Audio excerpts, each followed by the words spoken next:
Hello you, this is Financial Prosperity, the channel for your prosperous inspiration in financial matters.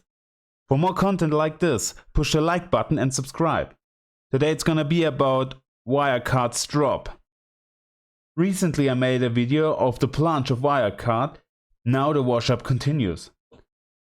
Now people like Ingo Spreich, leader of corporate governance at Decker Investments, announced a large loss of trust in the CEO Markus Braun.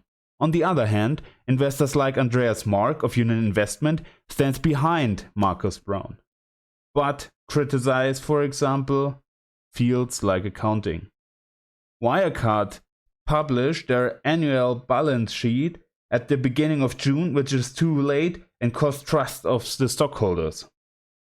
From 24th of April until the 4th of May, Wirecard bought 57,100 stocks during their buyback program. But now have a look at the chart. The support at 79.68 euros has the potential of a turnaround until about 103 euros. What is your opinion? Do you think the same, or will we see another drop? Let us know. That's it for today. Leave a like and subscribe now if you want to find more food for thought. Have a prosperous day.